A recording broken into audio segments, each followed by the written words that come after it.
This evening, we're excited to have Mr. Phil Sorgen, President of Microsoft Canada.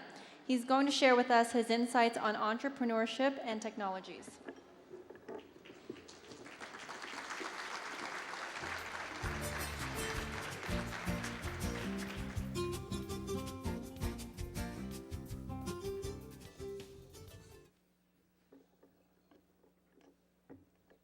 So thank you for inviting me here tonight to join in this celebration. I'm honored to speak on an evening that recognizes so many extraordinary people that have demonstrated such amazing examples of innovation and entrepreneurship. The kinds of stories we get to hear tonight, the insights that led to a strategic decision, the calculated risk that landed that important customer, and the thought process that went into the big breakthrough. It's a thrill to get to hear about the award winners and how they'll bring those examples to life. Now, I've been president of Microsoft Canada for a little over 3 years, and in my very first keynote that I ever did here within this role, I started with a saying that said, "May you live in interesting times," and these are certainly interesting times. And I look back over the last 3 years, and it's very clear I could have started a lot of presentations with that same statement. Unfortunately, we might all, I think I'm speaking on behalf of everyone, when we look back over the last 6 months, it's certainly been true, perhaps a bit too interesting. But through it all, the good times and the bad, the key to business success remains constant. Whether you're a large company or like Microsoft who's selling software to millions, or you're a small company that is possibly just starting out with a handful of customers, the formula stays the same. Developing a clear value proposition that differentiates yourself from the competition. Making sure you focus on the sales and marketing tactics that help you find prospective customers and land that important customer. And most importantly, ensuring that you can deliver your goods and services profitably. But inside this really simple process are all the makings of success and failure, all of the moving parts you have to manage to ensure you can succeed. The ability to master this process is really what sets you apart from your competition. Now, I mentioned that these same simple processes are the same during good times and bad, but there's two distinct differences between those two periods. The first one is that the margin of error is significantly smaller during this period of time. We have to really be careful about how we operate our businesses. The second one is it's easier to drive business success when you have a fast-growing economy. I've always said that a fast-growing economy can always hide many inefficiencies or areas of ineffectiveness in your organization. But when the economy is in a difficult place, subpar performance can absolutely be punished. Now, while some would argue that small businesses adapt much more effectively to difficult circumstances, there's also proof that this difficult economy is very tough on small organizations. But the great news is that there are so many organizations here that we're recognizing tonight that have demonstrated how to master that process and have added the important creativity and innovation that is so key to long-term success. And we thank you for that. Your creativity and innovation is so important to our economic prosperity here in Canada. I'm sure it's not news to you that small businesses are the economic engine of this country. Almost 98% of all businesses in Canada have less than 200 employees, and almost 95% of all businesses in Canada have less than 50 employees. You represent 60% of all of our country's economic output and employ 56% of Canadians. In the spirit of of tonight's celebration of entrepreneurial courage, I want to talk about innovation. After all, that's what entrepreneurship is all about. Now, innovation is something near and dear to our hearts at Microsoft. We're an organization that if we don't innovate, we cease to exist. We make a product that doesn't have a shelf life, it never wears out.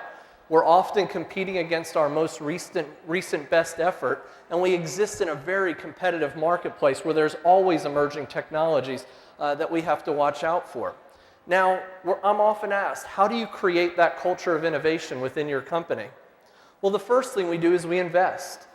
We make sure that we always have a great ratio of R&D investment relative to the revenues we're driving, because we know that is our lifeblood. We know that's our future. But it takes more than just investment. It also takes creating a culture, and that starts at the top of the organization. The last time our Chief Executive Officer, Steve Ballmer, was here in Canada, he spoke about innovation in our company, and he used a baseball analogy. He talked about R&D and innovation being like going up to bat, and he said that the best batters in the world in baseball only get on base about 30% of the time. The rest of the time they're out or they ground out or strike out. And he said how important that singles, doubles are to our organization, but hitting a home run is what is the difference maker in our industry. And we can't be so scared of striking out that we don't get up to the plate. So we really encourage that risk, really encourage the innovation throughout our organization. Now let me pause for a moment. Let me share with you some of the innovations that we're driving and creating right now that we think will be in the market in the next 5 to 10 years. And when I say the next 5 to 10 years, it's probably closer to 5 when you look at the acceleration of innovation, because many of the things you'll see in this video are aspects of this technology are in the market today. Could you please run the video?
Thank you. You know, when people tell me that all the great technology innovations have happened, the internet, look at the proliferation of PCs, it's fun to show a video like that and realize that the pace of innovation is only increasing. Now, a second focus of innovation that I know is important to each and every one of you is not just the innovation you create within your own organization. We are the largest software company in the world, and we know we cannot do it alone. We take pride in being a partner to innovation. So as much as we invest in developing R&D within our own organization, we want to create an ecosystem of partners that are creating innovation as well, so we can just expand that. And that's something that I think is important to every organization as they grow. There is no industry that we're in that we can achieve all of our objectives without important partnerships. Now, there's a final element to innovation that I want to touch on, and it's probably increasingly important during times like this. And that is an innovation that pays dividends for our company, but it's even more important in that it pays dividends for our communities. And that is innovation around citizenship or corporate and social responsibility. We take a great pride in making sure that we are always playing a role in the community. And there's lots of ways to do that. There's organizations that find it best to write a check and make a contribution. We found out that we got asked a lot of times to help organizations, and we realized that random acts of kindness do not help any organization significantly. So we got really focused on how we can make the biggest difference. We made sure we got our people involved and made sure they were the stewards of our efforts. We made sure that we focused on the things we could make the greatest difference around technology and innovation. And the third thing is we made sure we did it in a way that was very partner-oriented, partnering with government, with non-government organizations and charitable organizations. Because when you bring the strength of those organizations together, you can really do amazing things.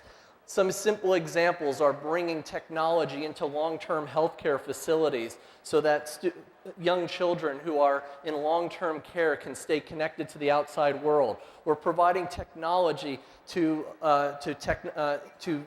community centers so that people who would not have access to technology otherwise can get access to it. But there's so many ways for each of us to be innovative, and when you look at the small business community as an economic engine, it's increasingly important that we all help there. So a final thought I want to leave you with surrounds how all businesses, big and small, manage through this recession. Now first, I want to tell you that I'm very optimistic about Canada's future. While the past few months have been painful, and there may be more, like many others, I'm very optimistic that this will pass and that Canadian businesses who have been prudent and responsible in ways that many of our global competitors have not, keep us very well positioned for growth as we come out of this. And organizations like the ones represented here who are staying focused on creativity and innovation during this time are going to be even more prepared to come out of this. So it's easy to find advice on how to ensure you come out of this recession stronger. I can't speak to everything, but I can touch on a little advice in the role that IT can play. At a high level, what technology does is help businesses level the playing field technology helps level the playing field for small businesses and helps them compete across the country or even internationally. One of the most important goals of information technology investment is to increase the productivity of your people. Making sure that you can work within your organization, or more importantly, work across those partnerships that you've established. There's many investments in that area happening. The second is allowing people to work more remotely successfully. The second thing is connecting to customers, and tools like customer relationship management that allow you to manage every aspect of your customer from acquisition through delivery are critically important. And the last ones, and probably even more so, is the areas around website and making it interactive so it represents you as you grow locally, regionally, or even internationally. Making sure that mobility solutions that keep you from being tethered to the office and keep you connected to your company. And finally, being able to present yourself with tools that make your organization expand your footprint and expand your presence. So investments in all of these areas can help get more out of your employees and create better relationships with your customers. I opened by telling you that we're living in interesting times, but no matter how interesting these times become, the basic tenets of great entrepreneurs and successful business does not change. Creativity, innovation, finding ways to compete, and great execution. These are the things that fuel business success. It's our job to find ways to harness, foster, and encourage the spirit of innovation within ourselves, within our employees, and as a part of our culture. The entrepreneurs that we're celebrating here tonight have done this, and I'm confident they will continue to do so. And that's why I'm so proud to be here on a night celebrating the entrepreneurs within this organization. Thank you so much for allowing me to be here, and I look forward to hearing the stories of the winners tonight. Thank you. Invite Royson to come on the stage and present an appreciation plaque to Mr. Sorgen.